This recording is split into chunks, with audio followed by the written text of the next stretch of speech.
اس video میں ہم آپ سے ذکر کریں گے مولانا ابو الکلام آزاد کا۔ آپ یہ سن کر حیران ہوں گے کہ ہندوؤں کے ملک ہندوستان کے سب سے پہلے وزیر تعلیم مولانا ابو الکلام آزاد تھے، جو کہ مسلمان تھے اور تاریخ میں جنہیں بڑے اچھے الفاظ سے یاد کیا جاتا ہے اور ان کی اپنی ایک تاریخ ہے۔ آج کی اس ویڈیو میں ہم آپ سے ذکر کریں گے مولانا ابو الکلام آزاد کا کہ انہوں نے ہندوؤں کو تعلیمی میدان میں کس مقام پر پہنچایا، آپ کا تعلق کس خاندان سے تھا، آپ کی تاریخ پیدائش کیا ہے اور آپ کے والدین کون تھے اور آپ کی پیدائش کہاں ہوئی۔ سب سے پہلے تو آپ کو بتانا ضروری ہے کہ مولانا ابو الکلام آزاد 11 نومبر 1888 کو مکہ معظمہ میں پیدا ہوئے تھے۔ سامعین، مولانا آزاد ہندوستان کے پہلے وزیر تعلیم بنے تھے، اس لیے اس دن کو قومی یوم تعلیم کے طور پر منایا جاتا ہے۔ مولانا ابو الکلام آزاد نے ملک کے وزیر تعلیم رہتے ہوئے نہ صرف ایک اچھی تعلیمی پالیسی بنائی، بلکہ ہندوستان کو جدید تعلیم اور اس کے نصاب نیز تعلیمی نظام کو اسکولوں، کالجوں اور یونیورسٹیوں میں نافذ کر کے اس سے لوگوں کو فیضیاب کرایا۔ انہوں نے تکنیکی تعلیم اور مینجمنٹ کے لیے ملک کے اندر کئی ادارے کھلوائے۔ ملک میں IIT کی شروعات انہوں نے ہی کرائی تھی۔ انہوں نے میڈیکل کالج بنوائے، اسکول، کالجوں اور یونیورسٹیوں کے قیام میں اہم کردار ادا کیا۔ مولانا آزاد نے یونیورسٹیوں کو گرانٹ ادا کرنے اور ایک نگران ادارہ کے طور پر ملک کے دارالحکومت دہلی میں یونیورسٹی گرانٹ کمیشن قائم کیا۔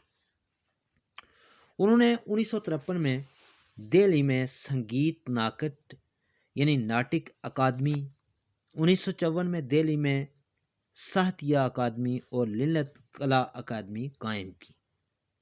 یہی نہیں، انہوں نے تعلیم کو ہر فرد تک پہنچانے کے لیے ایک میکنزم تیار کیا۔ مولانا کی انہی خوبیوں کی وجہ سے حکومت ہند نے ان کی پیدائش کے دن کو 2008 سے قومی یوم تعلیم کے طور پر منائے جانے کا فیصلہ کیا تھا۔ سامعین، مولانا ابو الکلام آزاد ملک کے وزیر تعلیم ہونے کے ساتھ ساتھ سینٹرل ایڈوائزری ایجوکیشن بورڈ کے صدر بھی تھے۔ مولانا ابو الکلام آزاد کا اصل نام وحی الدین احمد تھا۔ ان کے والد انہیں فیروز بخت کہہ کر پکارتے تھے۔ والدہ کا تعلق مدینہ سے تھا اور سلسلہ نسب شیخ جمال الدین افغانی سے ملتا تھا، جو اکبر اعظم کے عہد میں ہندوستان آئے اور یہیں مستقل سکونت اختیار کر لی۔ مولانا آزاد کے والد کو 1857 کی جنگ آزادی میں، جبکہ انگریز مسلمانوں کے خون کے پیاسے ہو گئے تھے، ہندوستان سے ہجرت کرنا پڑی۔ کئی سال عرب میں رہے۔ مولانا کا بچپن مدینہ منورہ اور مکہ معظمہ میں گزرا۔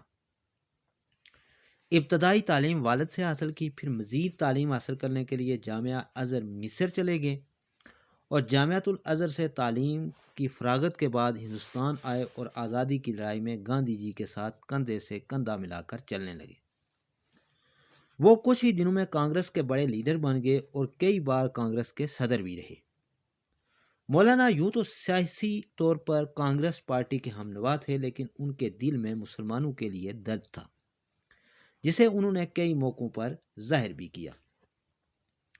مولانا ابو الکلام آزاد سیاسی طور پر کانگریس سے جڑے ہوئے تھے، اور وہ 1947 میں ملک کو آزادی ملنے کے بعد پہلی مرتبہ 1952 کے عام پارلیمانی انتخابات میں اتر پردیش کی رامپور پارلیمانی سیٹ سے ممبر پارلیمنٹ منتخب ہوئے۔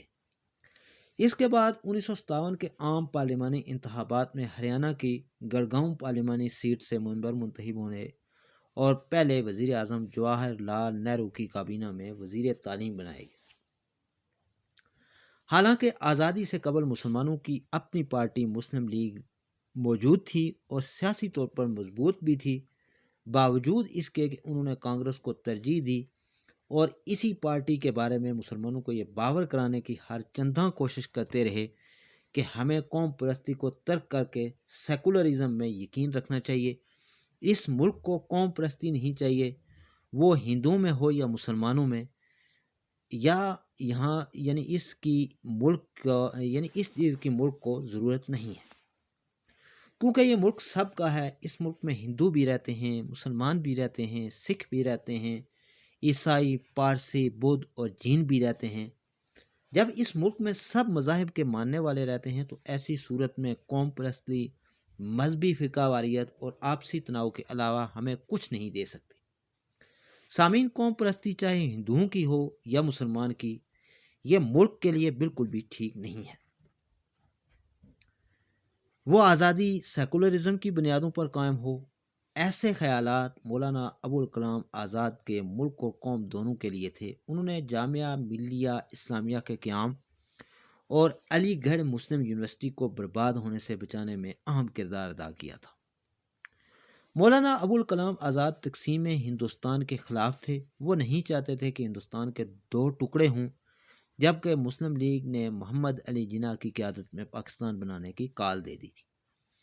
انہوں نے مسلمانوں کو سمجھایا کہ ہندوستان یونین میں ہی مسلمانوں کی فلاح ہے، وہ بھارت سے الگ ہونے کے لیے اپنی رائے نہ دیں۔ مولانا ابوالکلام آزاد کے اس نظریہ کی مسلم لیگ کے خلاف جا کر علماء نے بھی حمایت کی تھی، اور مولانا ابوالکلام آزاد کو گرچہ علماء کی حمایت سے اپنے اس مشن میں کافی حد تک کامیابی ملی، مگر وہ ملک کو دو ٹکڑے ہونے سے نہیں بچا سکے۔ اس کا آگے چل کر بھارت کے مسلمانوں کو بڑا خمیازہ بھگتنا پڑا، جو ہنوز جاری ہے۔ ہندوستان کے مسلمان ہندو شدت پسند تنظیم Rashtriya swim civic Singh RSS کے نشانہ پر آگے، حالانکہ سردار ولبھ بھائی پٹیل نے، جبکہ وہ ملک کے نائب وزیر اعظم تھے، اس تنظیم پر پابندی عائد کرنے کی نیت بھی کر لی تھی، مگر وزیر اعظم جواہر لال نہرو کی نرم روی کی وجہ سے وہ ایسا نہیں کر سکے۔ سامعین، حیرت کرنے والی بات یہ ہے کہ مولانا ابوالکلام آزاد اپنے دل میں اپنی قوم کے لیے ہمدردی اور درد رکھتے تھے۔ وہ ملک کے پہلے وزیر تعلیم بنے، انہوں نے تعلیمی پالیسیاں بنائیں، تعلیمی ادارے کھلوائے، مگر ان کی قوم ہی تعلیم سے دور رہی۔ یہ ایک ایسا سوال ہے جو ہر کسی کے ذہن میں ابھرتا ہے، آخر ایسا کیوں ہوا؟ دراصل مولانا ابوالکلام آزاد سر سید احمد خان کی جدید تعلیم کے نظریات کے حامی تھے، اسی لیے انہوں نے جامعہ ملیہ اسلامیہ کے قیام میں اہم کردار ادا کیا، لیکن وہ علماء کے اس نظریات کو توڑنے میں ناکام رہے۔ جو نظریات سر سید کی جدید تعلیم کا مخالف اور خالص مذہبی تعلیم کا حامی رہا، یہ ایسا نظریہ تھا جو وقت کی دہار کو پہچان نہ سکا اور دنیاوی ترقی میں پیچھے رہ گیا۔